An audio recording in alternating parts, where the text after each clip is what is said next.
This is a review of my 2014 MV Agusta Dragster. Those who've seen my review on the 675, I think somewhere in the comments I said I was going to eventually make a video of this bike. So, summer holidays give me some time to do just that. Now this bike's been out now for a couple of years, and it's certainly different to the 675. The reason why I'm filming it in the garage, albeit slightly dark, is because when you take it outside, the white paint is so bright that it just flares up against the camera. So some of the differences between this bike and the 675, if we start probably on the handlebars first of all, what you'll see here is that there's a very steep rise and a pullback here as well for the handlebars, which for me is a much more upright, more comfortable riding position than it was in the 675. Different strokes for different folks. I think some people like leaning slightly forward, and being older, I like sitting more upright. The other interesting thing for these, and I don't know that I've seen this on many other bikes, is the adjustable handlebars. And a lot of people are saying, how does this work? Now, the actual degree of adjustability is very small. If you have a look here where my finger is, that gap, that's the extent of how much it moves. And how it works is you take off this nut and this nut. This horseshoe-shaped piece of metal actually lifts straight out of the way, and that allows you to move the bars either slightly forward that way, or as I've got, pull it back until it hits the stop. So it's quite a small amount of movement, and then you put the screws and the horseshoe thing back on. But surprisingly, it makes quite a lot of difference. You wouldn't think it would, but it does. So I find the handlebars and the comfort very good indeed. In terms of the dash, for those who are familiar with the Brutale or the Dragster series, it's pretty much the same. You've got traction control here, of course. Engine temperature, the bars tend to set here. It tends to sit about one notch above that line in traffic. Tachometer, N for neutral. It's kilometres here in Australia. ABS is on, the time, how far we've gone on the trip, and the actual mileage on the bike so far, nearly 5,500 Ks. Now the C here, that's the mapping. That's worth having a quick look at. On the handlebars, you've got the button that you push here, and it scrolls through the different functions. So that's the setting for the traction control, lap timer. Now, setting C map, there's 4 different maps here, and this is custom. And what you can do is you can adjust the gas sensitivity, the maximum engine torque, engine brake, which is very interesting, engine response, RPM limiter, and so forth. You can set the ABS, quick shifter on, set the clock, and there you go. Now, the reason why I ride with a custom map as opposed to riding in the other maps, and those maps use the engine starter here for that. Of course, it's not going to work now, so I'm doing something wrong. Anyway, the reason why I use the custom map is because I've read on the MV Agusta forum, the main one on the net, that if you set everything on the custom map to race except throttle response and you leave that as normal, that actually gives you a smoother ride. I actually really like it. I've been riding in normal and race for some time, but I find on the road, custom map set to those parameters, it works really well. Now, something else that I didn't really look at last time, but which people have made some comment on the net about, is in terms of at the rear, as you can see from here, you've got the rear brake lights underneath, which I reckon look fantastic. And then lower down, you've got this small rear hugger, which people seem to love or seem to hate. And people also make comment about whether or not the indicators are too low. I actually find they're not too low for me, because they're LED, they're very bright. And it seems to work pretty well. Other aspects of the bike, these are the, again, love them or hate them, dog ear type mirrors. Now these mirrors fold right in like this, and people have made complaints on the net, probably justifiably so, but if you keep opening and closing them, what happens over time is that this whole unit starts to wobble and you have to pull it to pieces and screw it up inside and so forth. It's actually attached here to a guard that comes out, and then you've got a guard here, tends to guard the clutch lever. You've got one on the other side over here to protect the brake lever. But what you can do is you can unscrew this whole unit here and take it right off. And there are different aftermarket mirrors that you can put on. I've got a pair of little round mounts I'm going to put on. Certainly when you look at the bike from the front, it makes it pretty wide when you've got both mirrors sticking out like that. Again, people on the net are talking about that being problematic. If you're filtering, I've not found that, but I don't filter a great deal. But there's certainly options available for that. If you have a look down here, you'll see that this bike has got ABS brakes.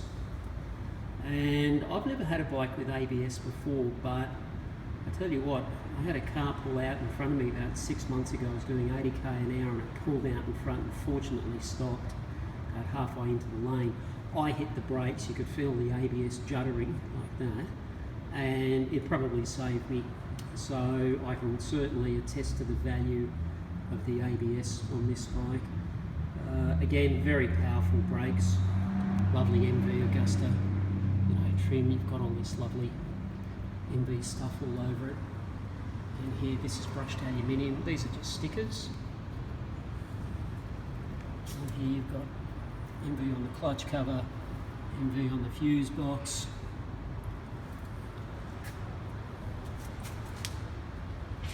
A lovely 10-spoke MV wheel, which is off their Superbike series. The exhaust, those who are familiar with the MV Agusta triple engine, I think this is a different sounding exhaust to the 675. It's probably a deeper sound. The really interesting sound that I like in this one is when you come off throttle from about 4,000 revs, as it's dropping from 4,000 down to 2,000 revs, you get the blah, blah, blah, blah, blah, blah, blah sound, which just sounds lovely on this bike. It really does. In terms of aesthetics, this bike is definitely not one for everybody, particularly because the passenger seat is so short and stubby, but I love the look of this bike. It's very different.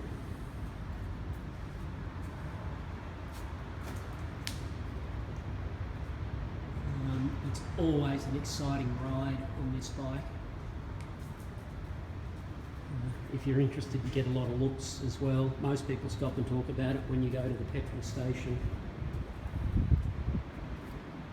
And I just find it's quite interesting, the reaction that you get in general.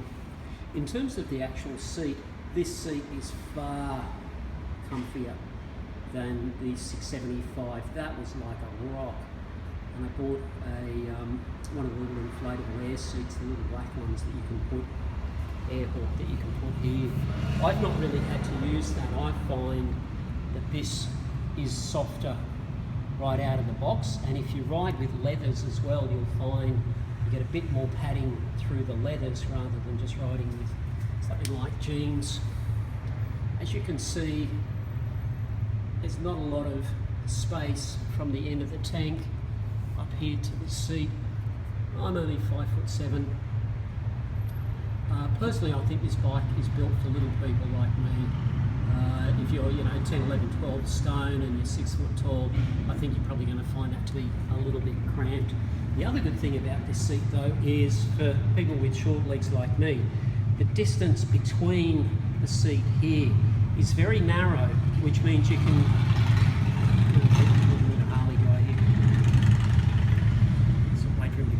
it's very narrow, and that means that you can get both feet pretty much on the ground, whereas if you've got a wider seat. I tried the GSXS 1000 recently, and that's wider out here on both sides, which means I'm up on tiptoes when I'm stationary. So again, if you're short, this is a very good bike in terms of meeting that requirement. There's something I'll show you under the seat. As with the last bike, you find down here that that's where you put it in while we're here. This one's got a quick shifter. It only quick shifts up, not down like you find on the RR series. To be honest, I rarely use it on the road. I know some people do though. This is another nice MV touch. This is the heel protector. It's made out of metal. And it's got Dragster. It's not a sticker, it's actually part of the metal itself. Anyway, if we undo the seat, hang on, it's just going to judder around a bit. Alright, you take off the seat here. Again, MV toolboxes, a couple of Allen keys, and that's about it. This is interesting though, under the seat there really is no room whatsoever. I think on the 675 I said you could put a packet of chips under there. You can't put anything under here. The reason being is that this stuff here is for the ABS, and that takes up, if you look at it from the side, that just takes up all the room under the seat.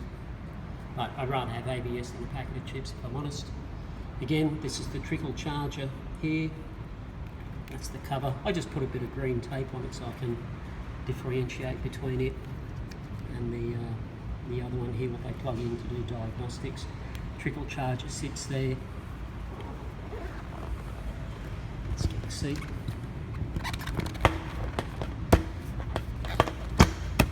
There we go, on. Something you might notice about the seat here too, if we come around the other side, if you look at the stitching, it's this lovely two-tone red and white stitching, which again matches up with the red and white paint scheme. I originally thought this other piece here, when I first saw the bike in the bike shop, I thought it was a really deep green, but it's actually more like an anthracite colour. If you come around and have a look, here you've got the tank pad, that comes with the bike, you don't have a choice, that's on it.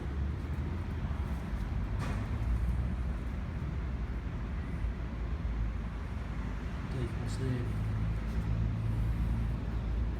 That's got the gloss finish over the top of it, so it won't peel off. Same with this one too, it's got that as well.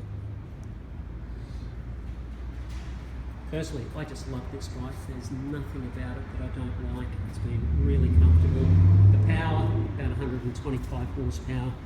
The weight is under 170 kilos dry, and I'm only about 58 kilos, so this thing goes like a rocket for someone like me. Really good torque, I find, with the engine. It's got good torque in any gear. You don't have to get 5, 6, 7,000 like on some inline fours. This thing just goes at any speed. Roll on, even in 6th gear, is great. You get it up to say 100k an hour in 6th, and you just roll it on, and you can get up to 130 in about a second and a half, maybe 2 seconds. So it's great for what I need. It's almost the perfect bike, I think. The only problem I had with this bike was that MV Agusta, unfortunately, between 3 and 6 months after the release of this bike, then decided to release the Dragster RR, and in some ways that made this bike almost instantly redundant, which is pretty annoying when you're paying 21 grand for a bike in Australia, and the new version comes out 6 months or less later on. But I've tried the 675, the RR version of this. Yeah, it's nice. It's got a bit more top end power. I'm not so fussed about the spoke wheels, but again, some people like it, some people don't. But I'm not looking at upgrading this bike and spending another $3,000 or $4,000 for a little bit more horsepower. It's certainly sufficient. Right, so there you go. That's my MV Agusta Dragster. Great bike, thoroughly recommended.